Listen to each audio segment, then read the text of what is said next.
365 Sonnets celebrates each day of the year with a sonetto, little song, that relates in some significant way to the day's observance of a holiday.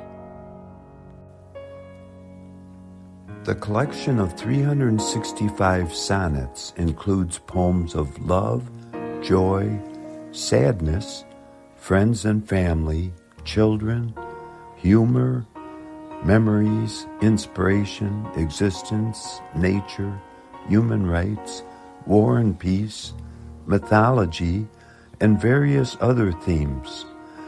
This video presents 6 examples of these competing emotions.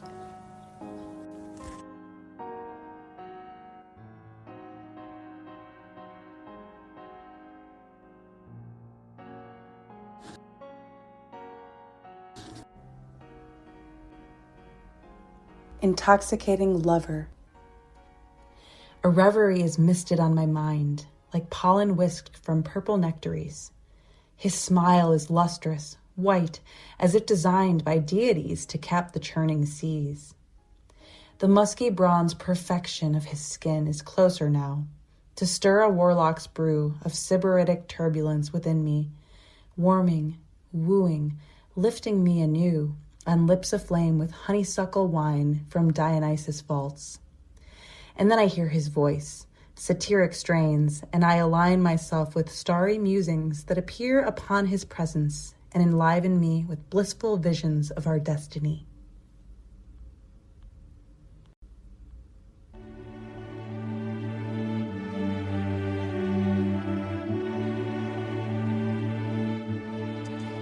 Joy. How serendipitous to be alive.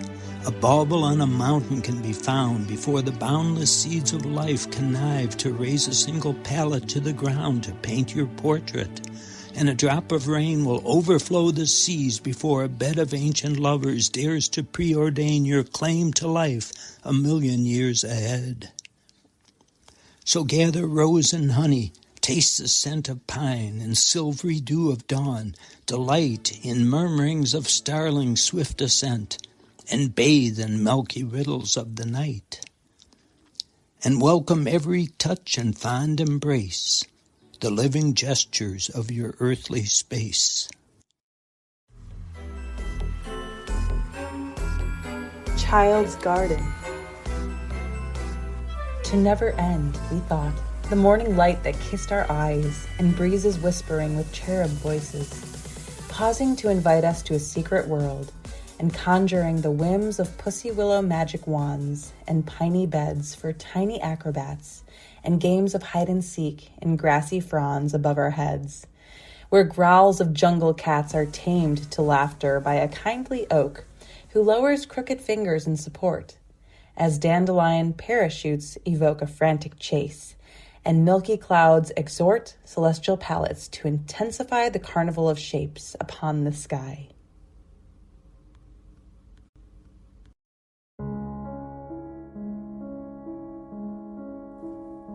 Homeless. Contemptuous the wind that whips and cracks about the man, his face a surly cloud of icy bristles, scoffing at attacks on flesh that wars of August have endowed with leathered armor. Pallid, shapeless twigs of calloused bone and tattered mittens speak his only words as all the world reneges on promises.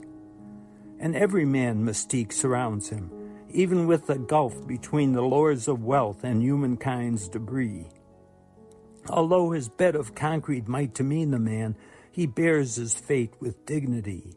His limping steps beneath a swirl of white, I paint on ghostly palettes through the night.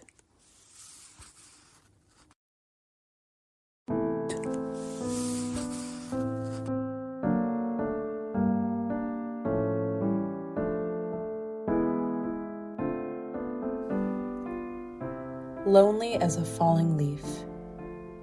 From dusty, lifeless earthen crusts emerge entangled webs of supple limbs, a hush with secrets in their lifeblood, on the verge of dawning, ravenously poised to gush with glossy jades of haughty innocence in countless sprouted testaments, embraced and blazoned by the rays of providence, celestial strings and satins interlaced.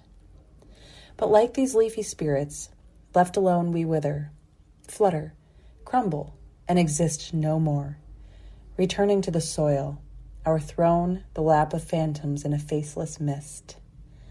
Unfettered by the starry white facade, we tumble from the pallet of a god.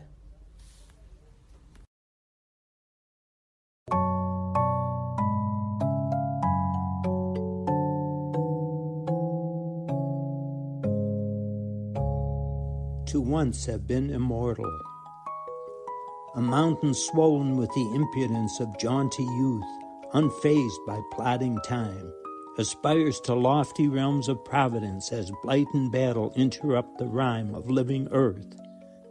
And that was I, a life ago, oblivious to wisdom, drowned by notions of a timeless grandeur, rife with dash and daring do, amidst the sound of trumpets, rising up triumphantly, a virgin peak above the bristlecone.